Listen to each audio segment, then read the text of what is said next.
Bonjour, je m'appelle Magali, je suis assistante sociale. Et moi, je m'appelle Marion et je suis sage-femme. Donc on est venu vous présenter notre action qui s'appelle Ado Réseau, c'est Colo.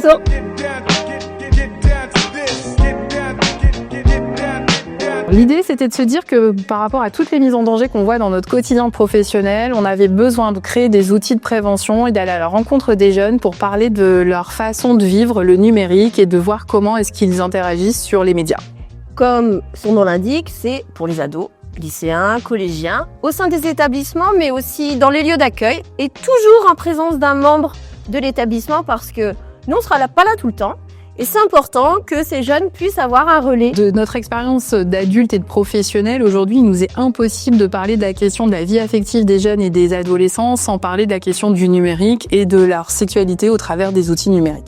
C'est pour tous les adolescents, quelle que soit leur origine et leur milieu socio-économique. C'est important que l'ensemble de la population des jeunes puisse avoir accès à cette action. On a tenté de rendre ça le plus ludique possible. Donc, on a des quiz, des jeux, des photos, des vidéos, on a des montages, des audios, des bandes son, etc. Et au travers de ça, on essaie d'aborder certaines thématiques, des thématiques qui reviennent systématiquement, que sont le sexting primaire, sexting secondaire, le consentement et l'exposition du corps dans les médias.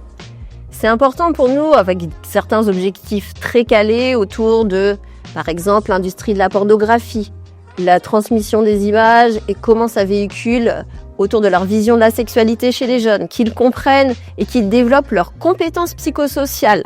Qu'est-ce que c'est ma liberté? Qu'est-ce que c'est celle de l'autre? Comment je me respecte et comment je respecte l'autre? Décrypter aussi au sein d'un couple la relation empreinte de violence, pouvoir l'identifier et chercher de l'aide si besoin. Tout ça, c'est des notions qu'on travaille avec eux, toujours de manière très interactive, pour que eux-mêmes apprennent à être citoyens.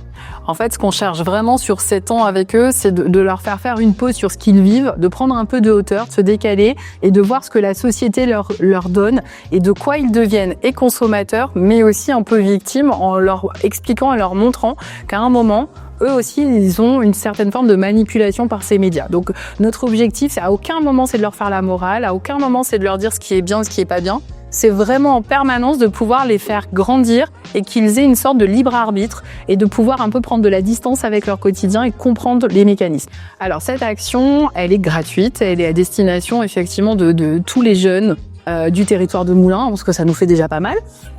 On peut pas être partout. C'est une action vraiment qui change à chaque fois, quelle que soit la classe, quelles que soient les personnes, parce qu'en fait, ils nous amènent de choses nouvelles et on réactualise à chaque fois ce qu'on dit, nos supports, mais aussi on va chercher quand il y a des réponses qu'on ne peut pas leur apporter. Et du coup, c'est quelque chose en mouvement permanent et jamais stabilisé. C'est ça. Et ce qui est important de vous dire, c'est qu'en fait, il n'y a pas de vraie vérité. À chaque fois, effectivement, ce qu'on veut, c'est qu'ils se sentent entendus, qu'ils se sentent écoutés et surtout qu'ils nous partagent cette expérience. Parce que vraiment, là où on veut essayer de vous convaincre, c'est qu'on se rend compte qu'ils ont envie de nous parler de tout ça. Au final, ils ont peu d'endroits où le faire. Ils ont besoin d'avoir ce temps libre et fluide de nous raconter ce qu'ils le vivent. On aimerait bien pouvoir partager ça aussi avec les professionnels parce qu'on sait que c'est pas facile d'aborder la question du numérique, des outils numériques, la différence entre un compte Facebook, Instagram, comment est-ce qu'on se retrouve sur TikTok. Donc, on aimerait pouvoir aussi avoir ces temps d'échange avec les professionnels, leur apporter aussi notre expérience, notre expertise et aussi à destination des parents. En tout cas, ce qui est sûr et ce qu'on voulait vous dire avec Marion, c'est que c'est un vrai bol d'oxygène. Très sincèrement, on se sent utile sur ce moment-là. Les jeunes nous le rendent au centuple. Et vraiment, c'est une très belle action et on peut la partager avec vous autant que vous en aurez besoin. C'est un échange. Venez échanger aussi bien avec eux, avec nous. Ne nous voilons pas la face. Le numérique, il fait partie de leur vie. À nous maintenant de l'intégrer en tant qu'adultes, bienveillants, de comprendre les mécanismes, de pouvoir les accompagner. Et plus ils seront éduqués à leurs propres pratiques, dans leurs responsabilités, dans leur prise de décision, meilleurs adultes ils seront. Ouais, on reste à votre disposition.